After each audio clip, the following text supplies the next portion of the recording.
우리 함께 읽기 원합니다. 1절부터 8절까지 시작. 하나님의 아들 예수 그리스도의 복음의 시작이라. 선지자 이사야의 글에 보라, 내가 내 사자를 내 앞에 보내노니 그가 내 길을 준비하리라. 광야에 외치는 자의 소리가 있어 이르되 너희는 주의 길을 준비하라. 그의 오실 길을 곧게 하라. 기록된 것과 같이 세례 요한이 광야에 이르러 죄사함을 받게 하는 회개의 세례를 전파하니 온 유대 지방과 예루살렘 사람이 다 나아가 자기의 죄를 자복하고 요단강에서 그에게 세례를 받더라. 요한은 낙타털 옷을 입고 허리에 가죽띠를 띠고 메뚜기와 석청을 먹더라.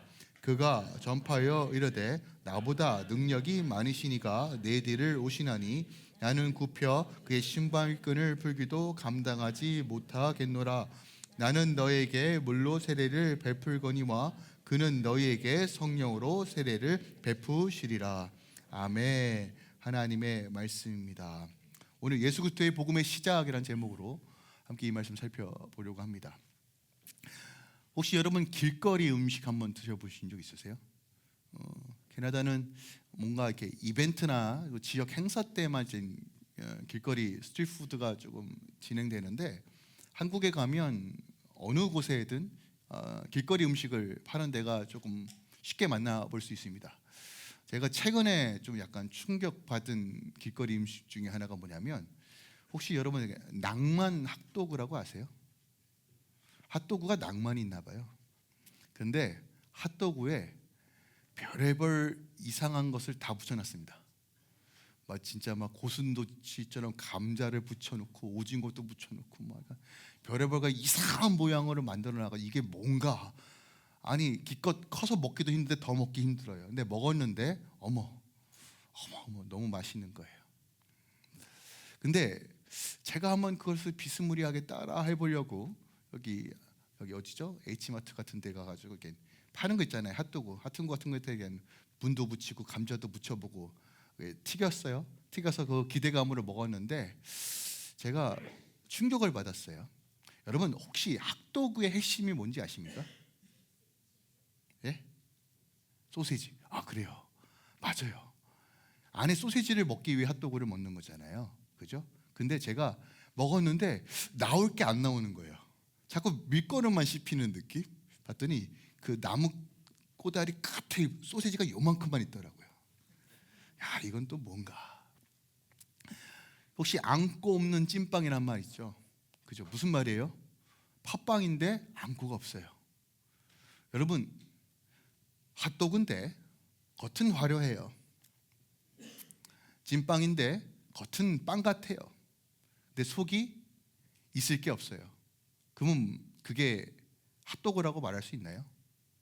팥빵이라고 말할 수 있나요? 없죠. 본질적인 것이 부족한 상태입니다. 자, 겉으로는 티가 안 나지만 핵심이 없어요. 자, 그렇다면 우리가 기독교 신앙에서 이 안고 같은 게 뭘까요? 기독교 신앙에서 우리가 소세지라고 말할 수 있는 게 뭘까요? 그게 복음이에요. 복음. 여러분, 이 복음이란 단어 굉장히 많이 들었을 겁니다. 교회 안에서요. 혹시 교회 밖에서 복음이란 단어를 들어보신 적이 있나요? 거의 없죠. 없어요. 기독교 안에서 어떻게 보면 복음이라는 이 단어는 종교적인 단어로서 우리가 인식하는 것이 일반적입니다. 그런데요, 1세기 때 이 마가복음이 쓰여졌을 때 이 복음이란 이 단어는 종교적인 단어가 아니었어요. 정치적이고 문화적이며 일반적으로 사용되던 굉장히 흔한 단어 중에 하나가 이 복음이란 단어였다는 거예요. 이 복음이란 이 단어, 헬라어는 유앙겔리온이라는 단어를 사용하는데 기쁜 소식 혹은 좋은 소식이라는 의미를 가지고 있어요. 보통 이제 로마 황제가 전쟁에서 승리하였을 때 이것을 기쁜 소식이다라고 얘기했고, 또한 새로운 왕이 즉위하였을 때 이것이 복음이다라고 이야기했어요. 특별히 또 이 단어는 황제 숭배와 매우 밀접한 관계가 있어요. 그래서 황제가 자신을 신으로 여겼고 내가 구원자야, 내가 평화의 왕이야 라고 하는 것은 어떤 문서들을 발부할 때 복음이란 단어를 사용하였다는 것이에요. 하지만 실질적으로 그 당시 황제들이 선포했던 복음의 내용을 잘 살펴보면 이런 거예요. 야, 우리가 이제 전쟁에서 승리했으니 세금을 더 걷자. 이게 복음이다요. 여러분 혹시 세금 많이 내는 걸 좋아하십니까? 그죠? 물론 세금이 어디에 쓰이는지는 알잖아요. 세금을 내야 됩니다. 하지만 왠지 1% 더 내는 걸 굉장히 뭐라고 해야 될까? 그죠? 어떻게든 절세해야지라고 생각하지 어떻게든 세금을 더 많이 내야지라고 하는 사람은 별로 본 적이 없는 것 같아요. 그런데 왕이 세금을 더 낸다는 것을 복음이라고 이야기했다는 거예요. 또한 이젠 우리가 새로운 세역이 시작돼. 땅을 넓혀야 돼. 이게 무슨 얘기냐면 이젠 새로운 노역이 시작되었어. 너희들 일해야 돼. 이런 걸 복음이라고 이야기했다는 것이에요. 겉으로는 좋은 소식이라고 얘기했지만, 겉으로는 잘 될 거라고 얘기했지만 실상은 더 좋은 소식보다는 불행한 소식이 더 많았던 것이 현실이었다는 거예요. 그 당시 세속적인 복음이 참 많이 전파되었어요. 이거 하면 행복해질 거야. 이거 하면 잘 살 거야. 이거 하면 너희 자녀들이 더 잘 될 거야. 번영 살 거야. 아기를 낳을 거야. 결혼을 할 거야. 다양한 부분들이 질비했단 말이에요. 근데 그 가운데 마가는 진정한 복음이 무엇인지 간결하고 명확하게 기록한 복음서가 바로 마가복음입니다. 제가 2025년을 시작하면서 마가복음으로 시작하면서 어떤 기대감과 기도를 시작했냐면 우리가 진짜 복음을 이해하고 있는가, 대체 복음이라고 말하지만 그 복음의 실체가 무엇인지, 그 복음의 역사와 그 열매와 능력을 경험하고 있는가. 그렇다면 우리가 예수님께서 걸어가신 그 길을 따라 말씀을 살펴보면서 함께 이 교회가 정말 복음 안에서 분명히 서길 소망합니다라는 그런 감동을 주셨어요. 더 나아가 우리가 이제 셀그룹에서 예수님의 사랑을 한 번 더 진행할 겁니다. 일과의 내용이 십자가의 능력이에요. 복음의 능력이죠. 그러니까 함께 살펴보면서 내 안에 주셨던 이 복음의 핵심이 무엇인가, 우리를 새롭게 하시는 그 복음은 무엇인가를 다시 한번 깊이 묵상하고 여러분 삶 가운데 하나님께서 예비해 주신 그 복을 누리며 승리하는 삶으로 사시길 예수 그리스도로 축원드립니다. 축원드려요. 할렐루야. 마가복음은 대략 AD 60에서 70년대에 쓰여졌어요. 그 기간이 굉장히 중요한 게 뭐냐면 AD 70년대에 예루살렘 성전이 무너집니다. 그래서 그것을 기점으로 기독교 역사가 굉장히 많은 것들을 이야기하고 담고 있어요. 근데 60에서 70년대 그 사이에 기록되어 있어요. 그 시즌은 참으로 어려웠던 시즌입니다. 기독교 박해가 본격화되고 예수를 믿는 것이 결코 쉽지 않은 시대가 바로 그 기간부터 시작되었다는 것이에요. 특별하게 이 마가복음은 예수님이 행하신 기적과 이적과 능력을 어마어마하게 담고 있어요. 앞으로 1장부터 9장까지 주구장창 기적만 나와요. 그 하나님이 어떤 분이신지, 우리 주님이 어떤 분이신지 막 엄청난 기적들로 막 기록되어 있어요. 그런데 다 9장이 넘어가는 순간 그 하나님의 아들이 십자가를 지러 가요. 고난의 길이 무엇인가, 십자가의 여정이 무엇인가, 제자의 삶은 무엇인가를 아주 명확하게, 때로는 간결하게 쫙 나열하는 책이 마가복음이에요.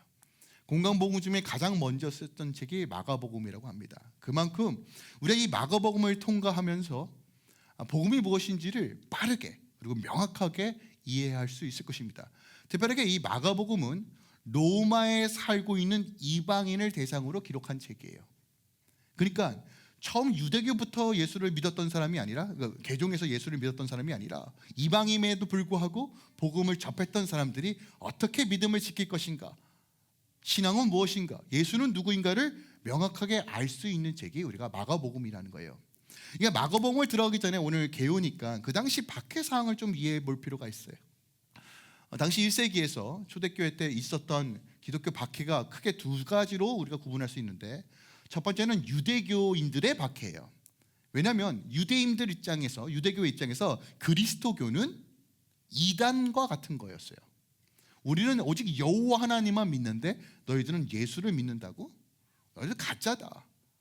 심지어 유대교에서는 그리스도인들을 핍박하고 그들을 잡아 죽이는 것이 하나님의 영광이라고 생각했어요. 대표적으로 사울이 그랬어요. 사울이.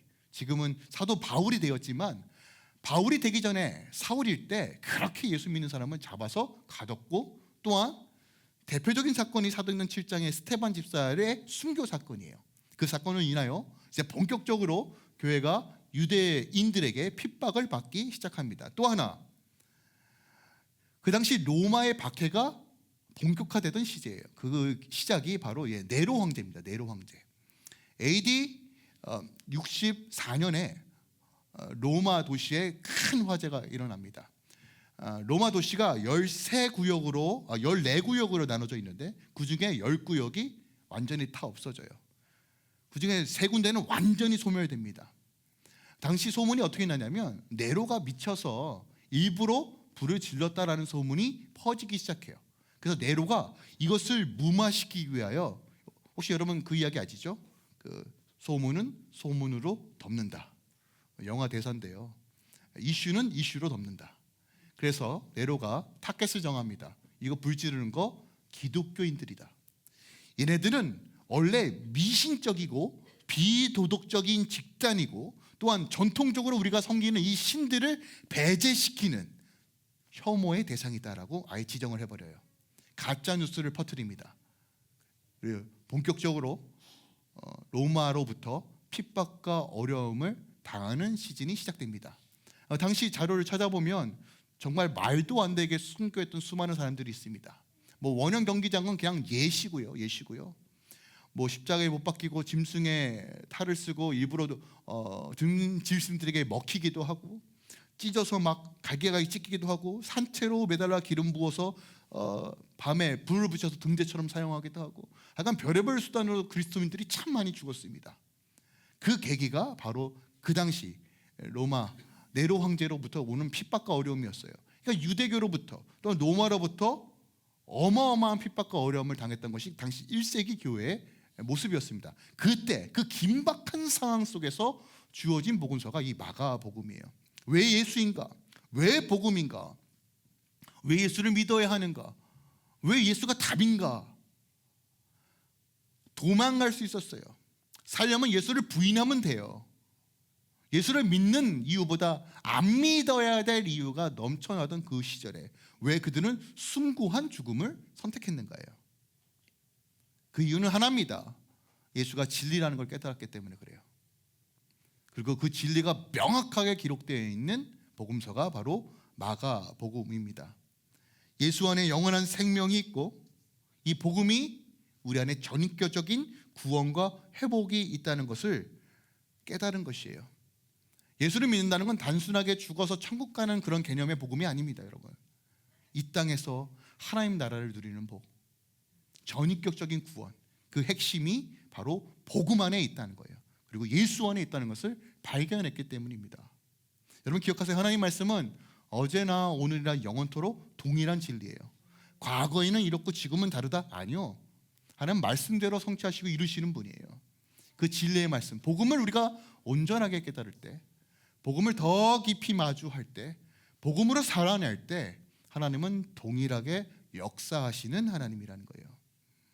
시대를 넘어 우리 안에 예수 그리스도의 복음이 절대적으로 필요합니다. 당시 1세기로 한번 돌아가 봅시다. 당시의 황제 숭배가 일반화되어 있어요. 황제를 섬기지 않으면 죽음을 면치 못하는 시대에 살고 있었어요. 로마는 복음이라고 말하지만 실질적으로 인간의 삶을 억제하고 매이고, 또한 교회에는 거짓 프레임을 씌워서 가둬놓고 사람들은 이 땅의 것들만 추구하도록 만들었던 것이 당시 로마의 정책이었어요. 그리고 종교적인 압박이었단 말이에요.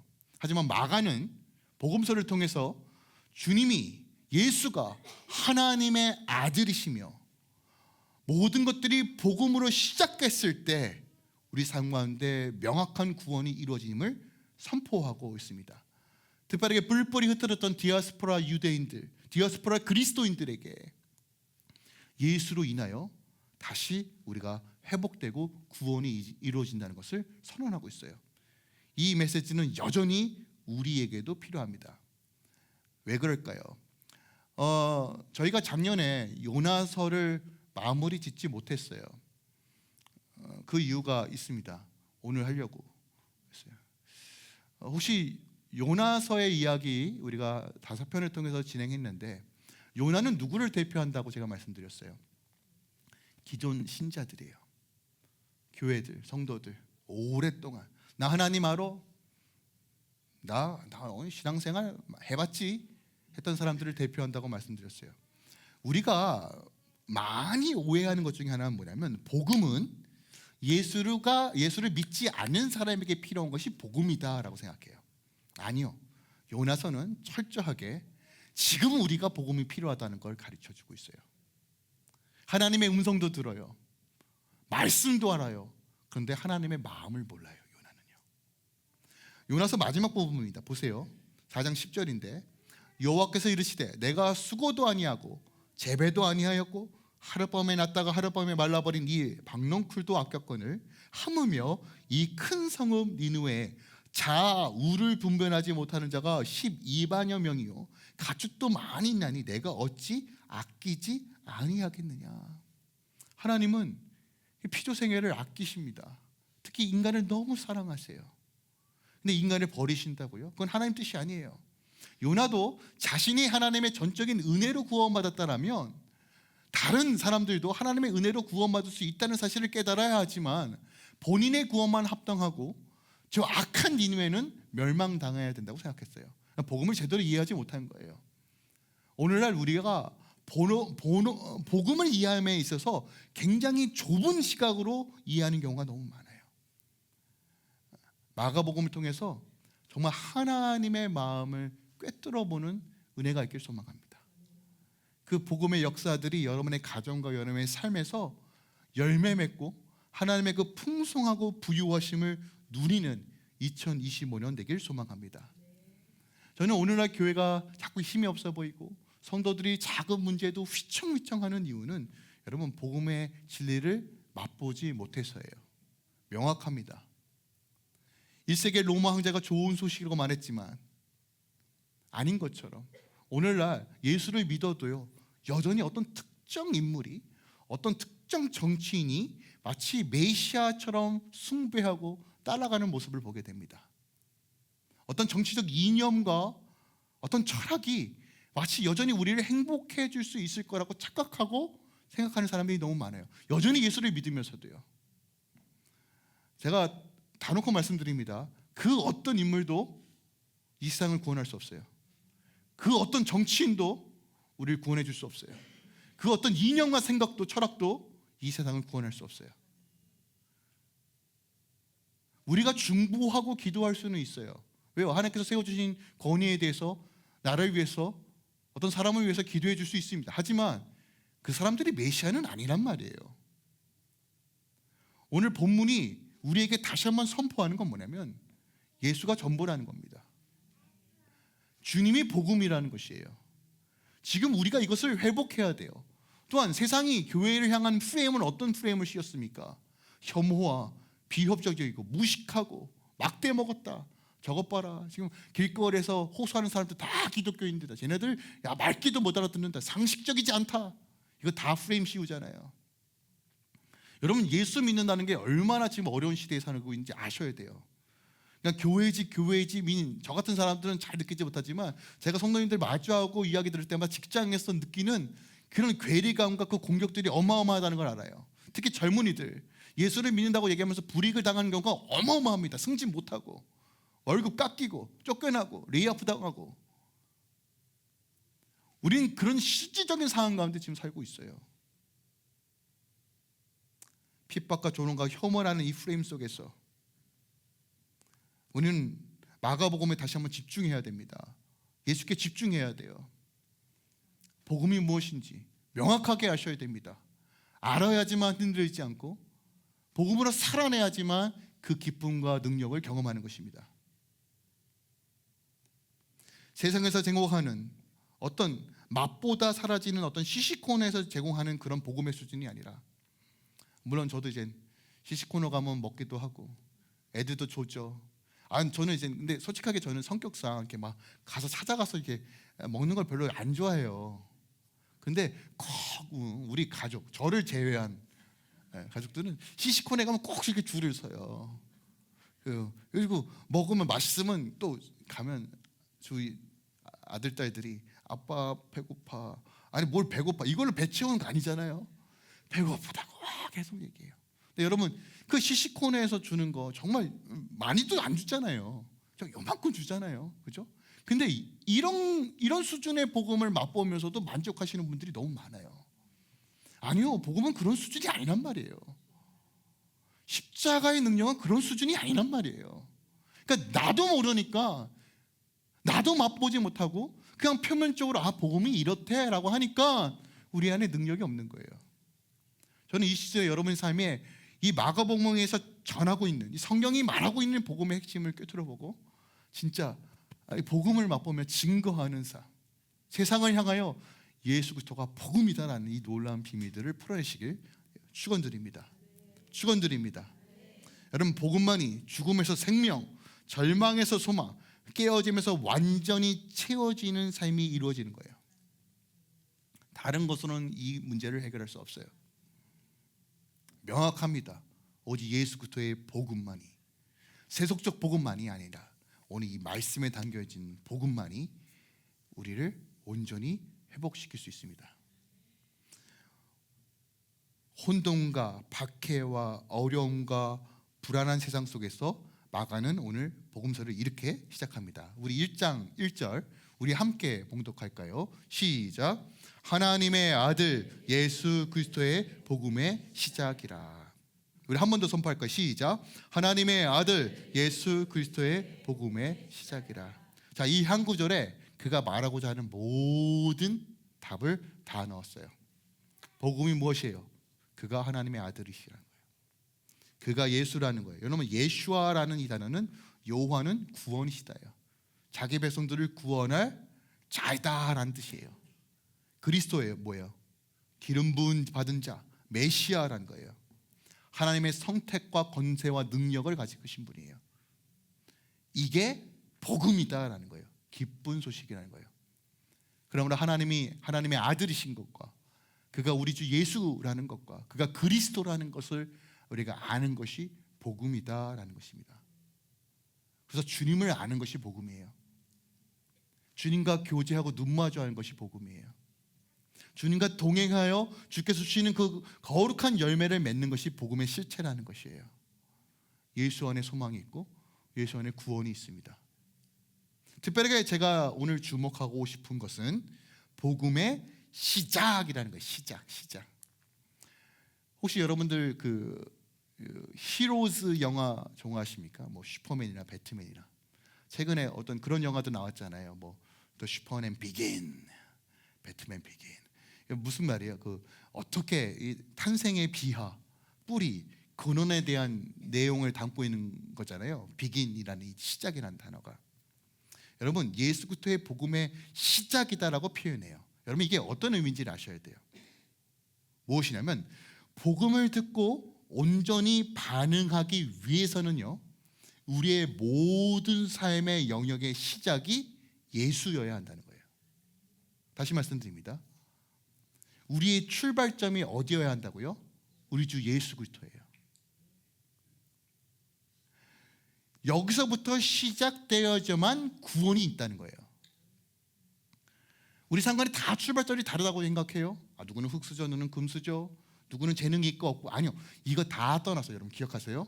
우리의 모든 영역의 시작은 예수여야 해요.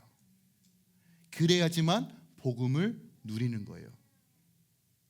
만약에 예수 그리스도부터 시작되지 않은 그 모든 것들은 결국 무너져요. 여러분 애를 쓰면 쓸수록 높게 탑을 쌓을수록 금방 무너져요. 그것이 누가복음 6장 46절 이하의 말씀입니다. 주님 뭐라 말씀하시냐면 주여 주여 하면서도 어찌하여 내가 말하는 것을 행하지 아니하느냐. 내게 나와 내 말을 듣고 행하는 자마다 누구와 같은 거 너희에게 보이리라. 집을 짓되 깊이 파고 주추를 반석에 놓은 사람과 같으니 큰 물이 나서 탕류가 그 집에 부딪히되 잘 지어졌기 때문에 능히 요동하지 못하게 하였거니와 듣고 행하지 아니한 자는 주치 없이 흙 위에 집 지은 사람과 같으니 탕류가 부딪힘에 집이 곧 무너져 파괴됨이 심하다라고 말해요. 무슨 말입니까? 예수의 터 위에 주님으로부터 시작되지 않는 모든 우리의 삶의 행동과 영역은 뭐예요? 금방 떠내려갈 수밖에 없대요. 흙 위에 지은 집과 같다라고 말합니다. 우리가 예수를 구원자라고 말해요. 주님이 구주라고 말합니다. 하지만 예수로 시작하지 않은 모든 삶은 무너질 수밖에 없어요. 신앙이 무너져요. 믿음이 무너져요. 여러분, 믿음과 신앙이 무너지면 무슨 결과가 이루어지는지 아십니까? 여러분, 구원이 어떻게 이루어져요? 믿음으로 이루어지잖아요. 근데 믿음이 깨지면요, 답은 제시하고 있어요. 그런데 우리는 알면서도 안 해요. 여러분, 그러면 예수로 시작한다는 건 뭘까요? 심플하게 이거예요. 여러분, 아침에 일어났을 때 기도하시죠? 눈뜨기도 바쁘고 애들 깨우기도 바쁜데 무슨 기도입니까? 할렐루야. 한번 식기도는 하시죠? 땡큐 아리가또 예수님. 여러분, 스스로 주님과 눈 마주 하시려고 노력하십니까? 주님 생각하세요? 아니면 돈 걱정하세요? 여러분, 여러분의 마음과 시선이 어디에 있느냐가 예수로 시작하느냐 시작하지 않느냐가 결정돼요. 그죠? 우리의 모든 시작이 예수로 시작하지 않으면 뭐라고요? 무너질 수밖에 없다라는 거예요. 자꾸 교회에서 왜 말씀 읽으려고 할까요? 여러분, 말씀 읽어야 됩니다. 말씀입니다. 귀찮아. 목사님 봐야 될 책이 수두룩합니다. 그거 보세요. 보시는데 말씀도 보시라고요. 근데 말씀을 먼저 보시라고요. 한 구절이라도. 여러분, 이게 예수로 시작하는 삶이에요. 정말. 그러니까 주님은 너 예수로 시작해. 너 아침에 주여 상청하고 시작. 쥐야. 여러분, 주님이 이렇게 요구하는 게 아니란 말이에요. 야, 너 주님을 시작하면 산에 가서 기도하고 40일 금식은 해야지. 아니요. 주님께서 우리에게 요청하는 건 정말 작은 부분에서부터 정말 예수를 나의 구원자와 주인으로 모시는가부터 시작하는 거예요. 여기서부터 우리의 구원이 시작된다라고 말해요. 상황과 환경이 안 돼요. 정말로요? 곰곰이 생각해 보세요. 우리는 얼마든지 예수로 시작할 수 있어요. 예수로 다시 시작할 수 있다는 것이에요. 여러분, 예수 아니면 답이 없습니다. 예수 없으면 소망이 없습니다라고 여러분 절박하게 믿으시면 이거 할 수 있어요. 로마서 10장은 굉장히 중요한 말씀을 선포하는데 여러분, 이 말씀 꼭 기억하셨으면 좋겠어요. 10장 12절 이하입니다. 보세요. 유대인이나 헬라인이나 차별이 없습니다. 한 분이신 주께서 모든 사람의 주가 되사 그를 부르는 모든 사람에게 부요하시도다. 뭐예요? Rich blessing, all who can on him. 주의 이름을 부르는 자에게 부요케 하신다. 풍성케 하신다. 여러분, 잘 살길 원하잖아요. 주의 이름을 부른다는 건 뭐예요? 주로 시작하라는 거예요. 예수로 시작하라는 것이에요. 13절, 누구든지 주의 이름을 부르는 자는 뭐 한다고요? 구원을 받으리라. Anyone, everyone, 누구든지요. 명확해요. 어떤 순간에서도 주님, 내가 주님으로 시작하겠습니다. 예수로 시작하겠습니다. 주님을 바라보는 것으로부터 시작하겠습니다 할 때 뭐예요?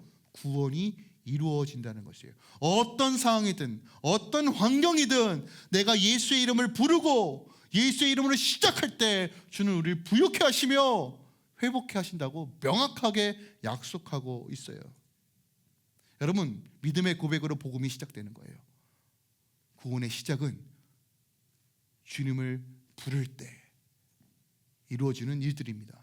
또한 여러분, 예수로 시작한다는 건 어떤 의미가 있냐면 고린도후서 5장 17절 말씀이에요. 그런즉 누구든지 그리스도 안에 있으면 새로운 피조물이라. 이전 것은 지나갔으리 보라 새 것이 되었다는 거예요. 리셋. 어중이 떠중이로 고장난 것들 잘 수리해서 이제 좀 쓸만하다, 갈만하다, 이런 수준이 아니에요. 재창조는, 새로운 피조물은요 완전히 새롭게 되었다는 거예요. 과거에 어떤 상처가 있든, 과거에 어떤 문제가 있든, 과거에 내 삶에 어떠한 어그러짐이 있든 예수의 이름을 부르고 복음으로 시작하는 자에게 새로운 피조물의 삶이 시작된다고 명확하게 선포해요. 우리 참 꼬리표 많이 붙이잖아요. 저 사람 저랬어, 저 사람 저랬어. 아유, 저렇게 맨날 믿어도 안 변하지. 그건 여러분 생각이고요. 주님이 아니란 말이에요. 주님, 복음으로 시작하는 자에게 완전히 새로운 역사들을 일으키기 시작했다는 거예요. 그게 예수 그리스도의 복음의 시작이라는 의미예요. 여러분, 어떤 죄도, 어떤 상처도, 어떤 아픔도, 어떤 과거도 여러분 삶 가운데 끌고 가고 있는 그 모든 것들의 사슬이 끊어지고 십자가의 능력으로 새롭게 되는 거예요. 이 놀라운 은혜가 지금 우리 안에 있어요. 근데 이걸 못 먹고 있어요. 그러면 누가 막 가슴을 칠까요? 내가 칠까요? 주님이 칠까요? 주님이 치는 거예요. 안타까운 거예요. 그렇다면 예수 그리스도의 복음으로 사는 삶이 무엇일까? 어떻게 이런 삶이 이루어질까? 자, 오늘 본문 말씀 2절부터 5절까지 보겠습니다. 자, 독특한 것은 복음의 시작이 예수 그리스도라는 선언과 함께 가장 먼저 언급한 것이 세례 요한의 사역부터 소개해요. 이게 굉장히 중요해서 그래요. 자, 2절입니다. 선지자 이사야의 글에 보라, 내가 내 사자를 내 앞에 보내노니 그가 내 길을 준비하리라. 광야에 외치는 자의 소리가 있어 이르되 너희는 주의 길을 준비하라. 그의 오십길을 곧게 하라. 기록된 것과 같이 세례 요한이 광야에 이르러 제사함을 받게 하는 회개의 세례를 전파하니 온 유대 지방과 예루살렘 사람들이 다 나아가 자기 죄를 자복하고 요단강에서 그에게 세례를 받더라라고 말해요. 여러분, 복음을 믿는다는 건 단순하게 말만 하는 게 아니에요. 여러분, 어떻게 복음이 시작점인지, 어떻게 해야지만 예수 그리스도의 복음으로 시작할 수 있는지를 우리에게 가르쳐 주고 있는데, 여러분, 복음을 믿는다는 것은 마음의 변화가 이루어진다는 것을 뜻해요. 마음의 변화가 이루어진다는 것은요, 여러분, 삶의 태도와 자세가 변한다는 것이에요. 그러면 삶의 태도와 자세가 변한다는 것이 무엇일까요? 그게 회개예요. 회개의 세례를 베풀었던 것이 세례 요한이에요. 여러분, 회개는 세속적인 소식에 내 모든 시선과 내 마음이 빼앗겼다면 이젠 이것을 돌이켜 진정한 복음에 내 마음을 쏟는 것이에요. 이게 회개예요. 회개는 내 방식과 내 계획과 내 생각으로 시작했던 그 모든 것들을 종결시키고 다시 예수로부터 시작하는 것이에요. 회개는 내 안위와 만족과 유익을 위해 살아갔던 방식을 버리고 광야의 길을 선택하는 거예요. 오늘 세례 요한이 광야로 나아갑니다. 여러분, 세례 요한은 제사장의 아들이에요. 레위인입니다. 나름 먹고 살만하고 유명했어요. 근데 그가 도시가 아니라 광야로 나아갑니다. 그리고 광야에 외치는 자로서 복음을 증거해요. 이게 굉장히 중요한데, 여러분 보세요. 그런데 사람들이 도시가 아니라 광야에 그의 메시지를 들으러 가요. 이게 복음에 반응하는 삶이에요. 여러분, 회개는 광야의 길을 선택하는 거예요. 그러면 광야는 어떤 곳이에요, 여러분?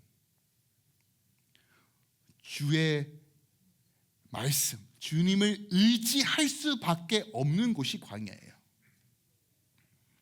협착하고 물도 없고요, 춥고 배고픈 곳이 광야입니다. 외롭고 사람들 절대로 선호하지 않는 곳이 광야예요. 그런데 복음으로 시작하는 삶이 어디로부터라고요? 광야예요. 광야로부터 시작한다는 것이에요. 혹시 여러분 맛집 찾아가는 걸 좋아하시는 분 계세요? 저는 개인적으로 집돌이에요. 나가는 건 너무 힘들어요. 근데 저 외에 모든 가족 구성원들이 나가는 걸 그렇게 좋아해요. 그래서 목사님 제발 좀 나가요. 그럼 제가 너무 힘들다 하면서도 그래도 가족들이 너무 원하니까 구글 지도에다가 그래도 서치는 해봐요. 오늘은 여기 이렇게 표시를 해서 여기는 맛집이야, 여기는 명소야 하는 걸 좀 즐겨찾기로 해놓긴 했어요. 아직 안 가봤지만 곧 가겠죠, 언젠가는. 여러분, 맛집이라고 하면, 한국 교회 보니까 맛집이라고 하면 진짜 산속 깊은 곳까지 가가지고 삼겹살도 구워 먹더라고요. 그런 거예요. 여기가 명소야라고 하면요, 야, 어떻게 진짜 막 그 협착한 골짜기를 지나서라도 그 뷰를 보기 위해서 가요. 안 그런가요? 오늘 사람들이 왜 광야로 몰려들었을까요? 진리가 선포되기 때문에 그래요. 여러분, 광야는 우리의 아픔과 수치가 드러나는 곳이기도 해요. 내 아픔을 마주해야 되는 곳이 광야일 수도 있어요. 갈증과 목마름으로 죽을 고비를 넘기는 것이 광야일 수 있어요. 근데 여러분, 광야라는 이 히브리어 단어를 아십니까? 미드바르라는 단어를 사용하는데 이 단어가 특이하게 다바르라는 단어에서 파생된 단어예요. 근데 다바르라는 단어는 말하다라는 뜻이에요. 그래서 히브리인들이 광야를 생각할 때 늘 하나의 이미지를 생각합니다. 그것은 바로 하나님이 말씀하시는 곳이에요. 여러분, 하나님의 말씀을 들어야지만 복음으로 시작할 수 있어요. 근데 하나님의 말씀은 어떻게 듣는지 아십니까? 여러분, 회개해야지만 들을 수 있어요. 그래서 회개는 광야로 가는 거예요. 여러분, 때로는 하나님께서 우리 일부러 광야로 몰아내세요. 가정의 문제, 남편이 아내가 너무 속썩여요. 목사님 당장 헤어지고 싶어요. 하나님께서 지금 광야로 모시는데 도망가려고 해요. 자녀의 문제, 재정의 문제, 질병의 문제, 이거 다 광야거든요. 근데 여러분 기억하세요. 그 광야가 하나님께서 말씀하셔서 다시 예수 그리스도의 복음을 시작하도록 은혜를 주시는 장소예요. 그러니까 문제가 더 이상 문제가 아닌 거예요. 우리 왜 나에게 이런 문제가 있습니까? 아니요, 하나님께서 만지시는 시간이 하는 거예요. 그곳에서 주의 음성을 들을 때, 회개함으로 돌이켰을 때 복음의 역사들이 풀어지는 겁니다. 여러분 상황에 어떤 광야에 계십니까? 그때가 다시 예수로 시작할 때라는 거예요. 또 하나, 복음으로 사는 삶, 복음으로 시작하는 삶이 무엇일까?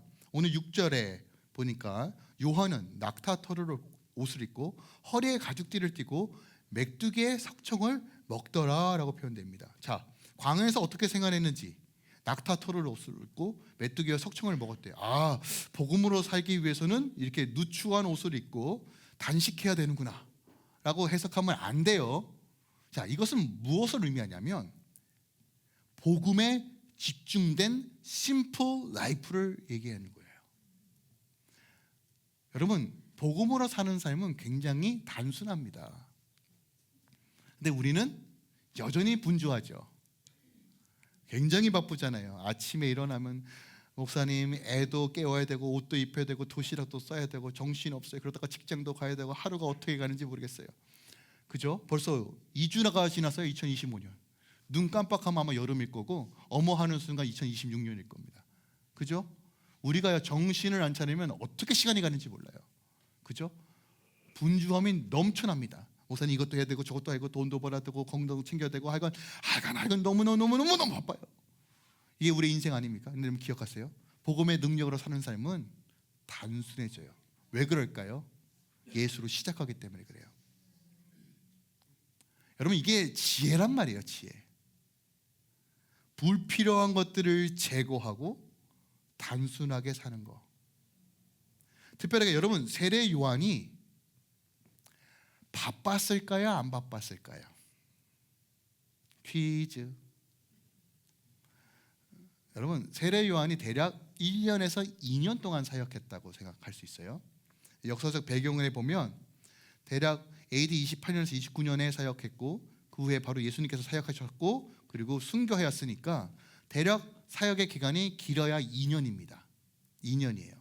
그런데 세례 요한에게 침례를 받았던 사람이 대략 몇 명이었을까요? 몇 명이었을까요? 일부 때는 누가 몇 명이야! 라고 선포했는데 혹시 몇 명, 생각해 보세요. 게스해 보세요. 추측해 보세요. 몇 명이었을까요? 몇 명이 세례를 받았을까요? 세례 요한한테 3만 명.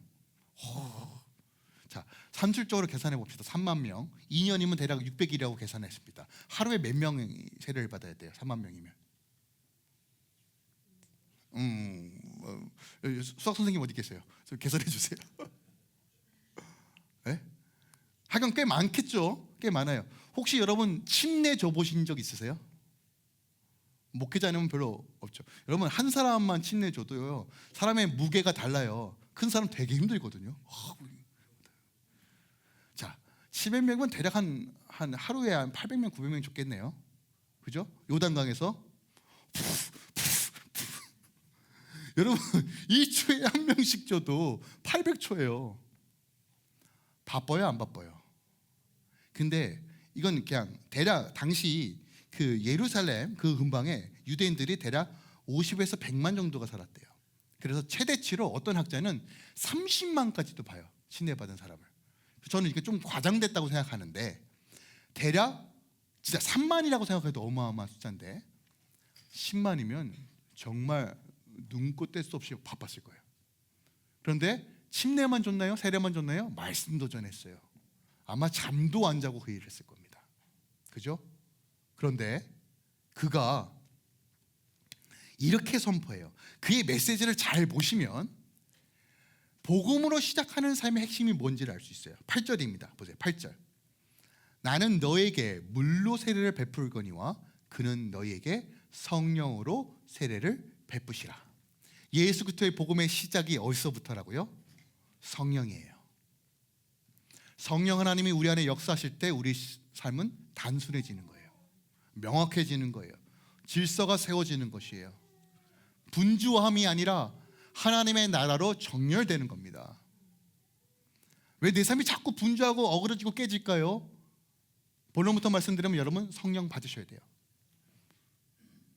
저는 성령 받았는데요. 성령 충만하셔야 돼요. 여러분 성령은 어떤 막 은사적이고 막 쓰러지 이런 게 아닙니다. 성령은 예수의 영이에요. 주님을 따라 걸어가도록 인도하세요. 복음에 따라 나아가도록 인도하시는 분이 성령 하나님이세요. 우리가 예수를 믿으면서도 복음의 능력을 경험하지 못하는 많은 이유는, 변화되지 않는 많은 이유는 바로 성령 하나님의 부재요, 성령 충만하지 못한 결과라는 거예요.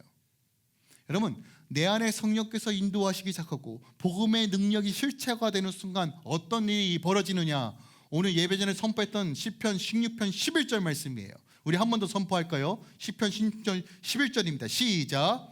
주께서 생명의 길을 내게 보이시리니 주의 앞에는 충만한 기쁨이 있고 주의 오른쪽에는 영원한 즐거움이 있나이다. 여러분 생명의 길을 다른 데서 찾지 마세요. 기쁨과 만족을 다른 데서 찾지 마세요. 예수 안에 생명과 충만함과 기쁨과 즐거움이 있어요. 세속적인 즐거움, 세속적인 육수, 나를 잠깐 한시적으로 즐거워하는 것에 여러분 매이지 마세요. 영원한 기쁨이 예수 안에 있어요. 이걸 맛보셔야 된다고요. 이걸 경험하셔야 된다고요. 또 하나 예수 그리스도의 복음으로 시작하는 삶이 무엇인지 오늘 7절에 이렇게 말합니다. 보세요. 그가 전파하여 이르되 나보다 능력이 많으시니가 내 뒤에 오시나니 나는 굽혀 그의 신발끈을 풀기도 감당하지 못하겠노라. 무슨 말이에요? 주님이 나의 주인 되시고 예수님이 나의 왕이시라는 것을 고백하는 거예요. 여기서부터 우리의 시작이 이루어진다는 것이에요. 요한복음에 보면요, 요한의 세례 요한의 제자들이 감옥에 gat혀 있는 세례 요한에게 찾아와 물어요. 선생님이 행했던 그 침례를 예수라는 사람이 요단강에서 행하고 있어요. 어떻게 할까요? 그랬더니 요한이 이렇게 대답합니다. 내가 말한 바 나는 그리스도가 아니요 그의 앞에 보내심을 받은 자로가 한 것을 증언한 자니 너희니라. 신부를 취하는 자는 신랑이나 서서 신랑의 음성을 듣는 친구가 크게 기뻐하나니 나는 이러한 기쁨으로 충만하였노라. 그는 흥하여야겠고 나는 쇠하여야 하리라. 예수님은 떠오르는 태양이고 나는 지는 해다. 나는 너희들과 예수님을 연결해주는 친구요 중매자다. 자기의 위치를 명확하게 알아요. 여러분 예수 그리스도의 복음으로 시작한다는 삶은 주님이 나의 왕으로서 다시 삶을 정렬시키는 겁니다. 여러분의 인생을 여러분이 이끌어 가려면 여러분이 책임져야 돼요. 네, 확실합니까? 여러분 인생 여러분 책임질 수 있어요? 여러분들이 얼마나 했어야 여러분의 자녀들이 잘 될까요? 정말로요? 아마 24시간 여러분의 딸과 아들을 쫓아다니면 여러분의 아들, 딸들은 도망갈 겁니다. 우리가 아무것도 할 수 없어요. 물론 제공해 줄 수 있죠. 환경은 열어줄 수 있어요. 우리가 할 수 있는 영역이니까. 하지만 전적으로 주의 도우심 없으면 됩니까? 여러분의 사업과 비즈니스는요. 무슨 확신으로요? 그죠? 이번에 미국에 불이 났어요. 부천에 불이 났습니다. 다 탔어요. 예상이나 했습니까? 모르죠. 한 치 앞도 모르는 거예요, 인생을. 그죠? 정말로 부천이어서 가진 거 돈밖에 없는 사람들입니다. 다 탔어요. 어떡할 건데요? 여러분 기억하세요. 주님을 왕으로 모시는 삶이 복음의 시작이에요. 여러분 더 놀라운 사실은 예수 그리스도의 복음의 시작이라고 말하면서도 요한계시록 1장 8절에 이렇게 예수님께서 자신을 선포합니다. 주 하나님이 이르시되 나는 알파와 오메가라. 이제도 있고 전에도 있었고 장차 올 자요 전능한 자라. 그가 시작과 끝이래요. 여러분 예수로 시작하는 인생은 주님께서 끝까지 책임지십니다. 이게 바로 복 있는 사람이에요. 마지막 때 우리가 어떻게 하나님의 나라를 누릴까요? 어떻게 믿음으로 두려움을 극복하고 승리하는 삶을 살까요? 예수 그리스도의 복음으로 시작하는 거예요. 지금 시작하면 돼요. 다시 시작하면 돼요. 그럼 하나님께서 하나님의 섭리와 은혜 가운데 우리를 이끌어 가실 것입니다. 그리고 그가 끝까지 우리 삶을 인도하실 겁니다. 언약하셨고 말씀하셨습니다. 여러분 제발 헛된 소식, 거짓된 뉴스에 여러분의 마음을 빼앗기지 마십시오. 지금은 뭐가 진리고 뭐가 비진리인지 모르겠어요. 그래서 여러분에게 제발 기도하시라고 부탁드리는 거예요. 거짓된 소식, 헛된 소식에 마음을 빼앗기면요 분열과 갈등만 있어요. 예수 안에 있을 때만이 하나 될 수 있어요. 복음으로 시작할 때만이 여러분의 가정이 하나 될 수 있어요. 성령의 능력으로 걸어갈 때만이 하나 될 수 있어요. 이 교회 가운데 예수 그리스도의 복음으로 하나 되고 시작되어지고 완성되어지고 구원이 이루어지길 또한 선포하고 또 선포합니다. 이번 한 주도 복음의 능력으로 살아내시길 예수 그리스도의 이름으로 축원드립니다.